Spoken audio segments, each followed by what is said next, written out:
Hello guys, welcome to my channel coding nest. जैसे कि मैंने इससे पहले वीडियो में भी आपको लूपिंग ही बताई थी, बट उसमें मैंने आपको डू और डू वाइल के बारे में बताया था। आज हम बात करेंगे फॉर लूप और नेस्टेड फॉर लूप के बारे में। तो देखिए गाइस, ये है हमारा फॉर लूप। इसमें सबसे पहले हम इसका सिंटैक्स समझ लेते हैं। फर्स्ट ऑफ ऑल फॉर, इसमें हम इनिशियलाइजेशन, कंडीशन, इंक्रीमेंट, डिक्रीमेंट सब कुछ हम इसी में कर देते हैं, और जो भी हमें कोड एग्जीक्यूट कराना होता है उसको हम इनमें कर्ली ब्रेसेस में यहाँ पर देते हैं। इनिशियलाइजेशन गाइस आप समझते ही हैं, जैसे कि वेरिएबल को वैल्यू पुट करा देना। Condition like less than, equal to, जो भी कंडीशन जैसे कि आपको पता ही है उसमें भी देते हैं हम। और वाइल में कंडीशन लगाई हमने, डू वाइल में कंडीशन लगाई। इंक्रीमेंट, डिक्रीमेंट, जैसे कि हमें उसमें प्लस प्लस कराना है या माइनस माइनस कराना है। अब गाइस हम एक छोटा सा प्रोग्राम बनाएंगे नंबर काउंट का। देखिए अब आप को एक छोटा सा प्रोग्राम बनाकर दिखाती हूँ फॉर लूप एग्जांपल यूज करके। ठीक है, फॉर लूप का यूज करके हम यहाँ पर एक प्रोग्राम बनाएंगे। हमने यहाँ पर इंटीजर टाइप का एक वेरिएबल लिया, दैट इज काउंट।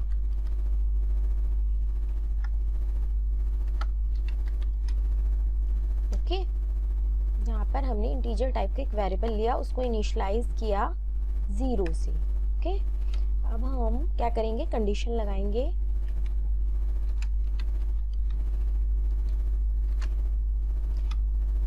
जब तक कि हमारा काउंट लेस देन 5 हो तब तक ये रन करे और काउंट में एक एक इंक्रीमेंट होता रहे। ओके गाइस, अब हम यहाँ पर इसको प्रिंट कराएंगे।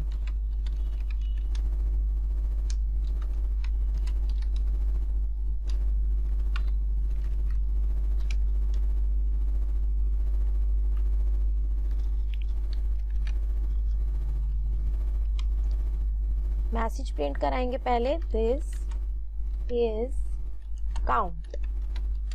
ओके, आफ्टर दैट कॉन्कैटिनेट करा के काउंट की value, message plus value.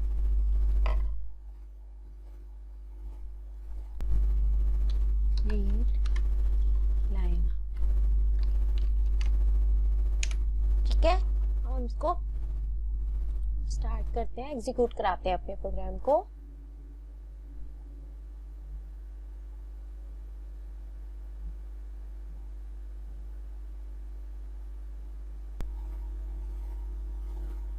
Yes, देखिए गाइस, इसका आउटपुट आ गया है। This is count 0 1 2 3 4। देखिए आप, मैंने यहाँ पर लूप चलाया था less than 5, less than equal to 5 नहीं चलाया था, लेस देन 5। अब आप देखिए 0 से 4 तक इसने यहाँ पर प्रिंट करा दिया है। तो ये एग्जांपल हो गया है हमारा फॉर लूप का। गाइस अब आप देखिए यहाँ पर हमें कई बार फॉर लूप को हमें नीड हो जाती है कि हम इसको नेस्टेड बनाएं। यहाँ पर मैं एक आपको छोटा सा एग्जांपल राइट डाउन करके दिखाऊंगी for loop, nested for loop का। उससे पहले आप थोड़ा सा उसका सिंटैक्स समझिए। जैसे कि मैंने अभी आपको बताया था, इनिशियलाइजेशन, कंडीशन, इंक्रीमेंट, डिक्रीमेंट सब उसी तरह से होगा। आउटर लूप जो होगा हमारा, उसके अंदर हम इनर लूप लगाएंगे। ठीक है, हमें इसकी नीड बस तभी होती है, लाइक हमें पिरामिड्स वाले प्रोग्राम बनाने हैं, या फिर हमें एक किसी भी लूप को जितनी बार हमें रिपीटेशन करानी है, पिरामिड्स लाइक स्टार वाले प्रोग्राम 1 2 3 4 एक सीक्वेंस में प्रिंट कराना है, या फिर हमें मैट्रिक्स के प्रोग्राम बनाने हैं। आगे हम एरेज भी पढ़ेंगे, एरे में भी काफी नीड होगी। आगे हम एरे के साथ एक फॉर ईच लूप भी पढ़ने वाले हैं, that is also very important looping concept. Guys हम इसी तरह से मैं आपको एक छोटा सा एग्जांपल नेस्टेड फॉर लूप का भी करके दिखाती हूँ। अब देखिए आप, छोटा सा example, console dot right line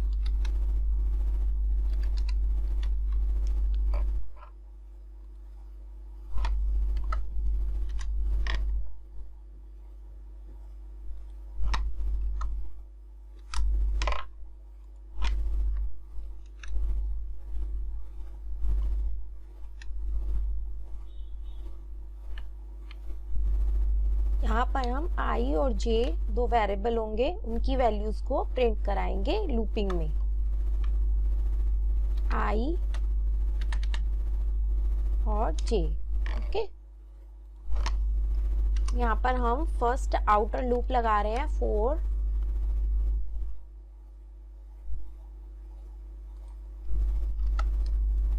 कि केस सेंसिटिव है गाइस। मैं कितनी बार आपको बताती रहती हूँ बीच बीच में, तो जरा सी भी हमारे कैपिटल लेटर्स और इनकी थोड़ी सी भी प्रॉब्लम होती है तो ये इसमें आपको शो करता रहता है। ये अच्छा रहता है कि मतलब हमें एरर्स हैंड टू हैंड पता लगती रहती हैं और हम उनको करेक्ट कर सकते हैं अगर हम उनको रिकॉग्नाइज कर लेते हैं। और ये हमें प्रैक्टिस करते करते रिकॉग्नाइज हो जाता है कि हम क्या गलत कर रहे हैं, क्या सही कर रहे हैं। देखो लॉजिक्स में तो डेफिनेटली हमें अपना माइंड ही लगाना होगा, लेकिन जो जितनी भी हमारी सिंटेक्स एरर होती है उसमें हमें थोड़ा सा यहाँ पर पता चल जाता है कि लाइक हम कुछ गलत कर रहे हैं।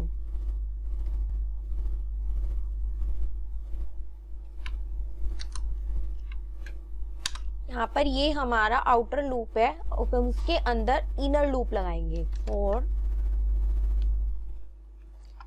ठीक है, हम कॉपी पेस्ट ही कर लेते हैं।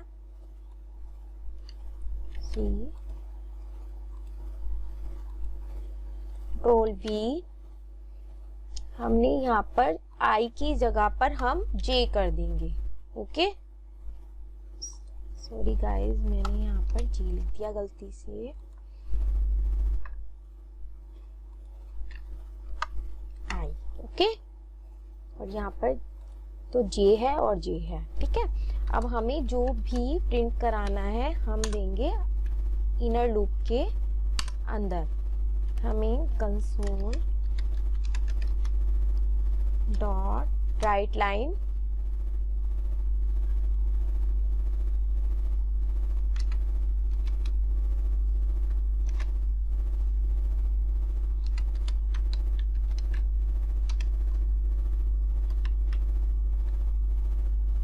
यहाँ पर हमें आई, जो लूप हमारा आउटर है, आई लूप की और जे लूप दोनों वेरिएबल्स की वैल्यू को प्रिंट कराना है।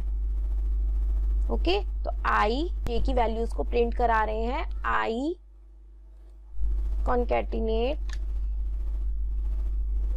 इसमें हम देंगे अब जे को भी हम कॉन्कैटिनेट कराएंगे। आई और जे की दोनों की वैल्यूज यहाँ पर आएंगी। ओके, यहाँ पर हमने कंसोल डॉट रीड लाइन पहले से लगाया हुआ है। ये हमारा प्रोग्राम रेडी है। अब हम इसको एग्जीक्यूट करते हैं। देखिएगा गाइस, इसमें आउटपुट आपको किस तरह से शो होता है, देखते हैं। देखिए, आई में मतलब 1 2 3 4 5, मतलब 1 के लिए आई जे 1 2 3 4 5 मतलब 5 बार रन हुआ है, 5 बार इसने लूप में घूमा है। मतलब अगर यहाँ पर 5 है तो गाइज ये देखिए 5 ही बार यहाँ पर, ये भी 5 और ये भी, तो ये देखिए आप हमारा ये अगर आई की वैल्यू आई में 5 बार गया तो ये भी 5 बार गया है, ये 2 बार गया है तो ये 5 बार गया है, इसी तरह से ये 5 बार है तो ये भी, इसी तरह से ये वैल्यूज प्रिंट हुई है हमारी outer loop and inner loops की। तो गाइज आप इससे रिलेटेड तो इतने सारे प्रोग्राम्स हैं, आप बुक से देखिए, चाहे मैं आपको कुछ लिंक्स शेयर कर दूंगी, उसमें से आप देखिए और प्रोग्रामिंग कीजिए। अगर मैं यहाँ पर गाइज आउटर लूप की वैल्यू 3 कर देती हूँ, ठीक है, तो अब देखना आप इसके 3 के लिए ये 5 बार एग्जीक्यूट होगा जे।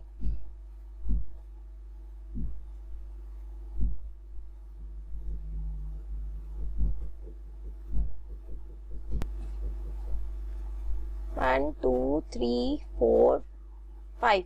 अब ये देखिए, मतलब ये जो बाहर वाला लूप है उसकी अकॉर्डिंग जे 1 2 3 4 5 आई और जे की वैल्यू उसी तरह से प्रिंट हो रही है जिस तरह से लूपिंग चल रही है। आई 1 है, आई की वैल्यू 1 के लिए जे का लूप 5 बार चल रहा है, आई की वैल्यू 2 के लिए जे का लूप 1 2 3 4 5 बार, मतलब इसी तरह से जिस तरह से इसकी वैल्यूज होंगी आउटर लूप की, उसी की अकॉर्डिंग ये इनर लूप हमारा वर्क करेगा।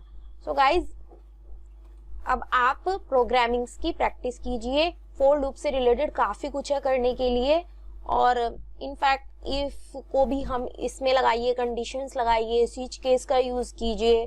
जो भी आपके माइंड में आता है, जो भी आपने सी में, C++ में, जावा में जो भी प्रोग्रामिंग की होगी उसको इसके सिंटैक्स के साथ C# में कन्वर्ट कीजिए। छोटा छोटा कुछ भी या जो भी आपको समझ आता है वो कीजिए। Thank you for watching video. आप हमारे साथ इसी तरह से जुड़े रहिए। Thank you.